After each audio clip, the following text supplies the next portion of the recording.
భుజం నొప్పి రావడం, చెయ్యి పైకెత్తలేకపోవడం, రాత్రిపూట ఎక్కువగా వస్తూ ఉంటుంది. కొంతమందిలో నిద్ర కూడా డిస్టర్బ్ అవుతూ ఉంటుంది.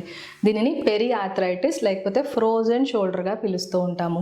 షోల్డర్ జాయింట్లో ఉండే కొలాజన్ కనెక్టివ్ టిష్యూ పైన అధికంగా పెరిగిపోయిన గ్లూకోజ్ డిపాజిట్ అవ్వి ఇది స్టిక్కీగా మారుతుంది. కాబట్టి ఫ్రోజన్ షోల్డర్ వచ్చే అవకాశాలు షుగర్ పేషెంట్స్లో ఎక్కువగా చూస్తూ ఉంటాము.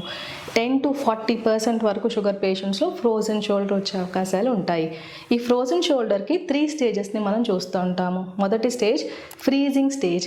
ఇది కొన్ని వారాల నుంచి 3 నెలల వరకు ఉండొచ్చు. ఈ ఫ్రీజింగ్ స్టేజ్లో షోల్డర్ జాయింట్ మొబిలిటీ ఏమి తగ్గదు, కానీ పెయిన్ అనేది సివియర్గా ఉండొచ్చు. దానివల్ల వాళ్ళకి నిద్ర కూడా డిస్టర్బ్ అవ్వే అవకాశాలు ఉంటాయి. సెకండ్ స్టేజ్ పేరు ఫ్రోజన్ స్టేజ్. అంటే ఈ స్టేజ్లో మొబిలిటీ తగ్గుతుంది.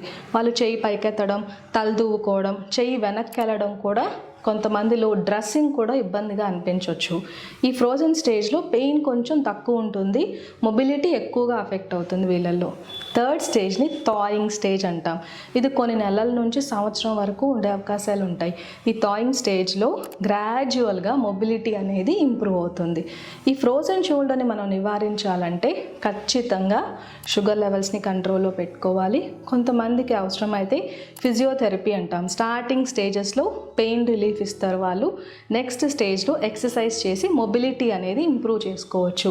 రేర్ కేసెస్లో అసలు పెయిన్ కంట్రోల్ అవ్వని వాళ్ళల్లోనే జాయింట్లోకి స్టీరాయిడ్ ఇంజెక్షన్స్ లేకపోతే పెయిన్ కిల్లర్ మెడికేషన్స్ ఇవ్వడం అనేది జరుగుతుంది.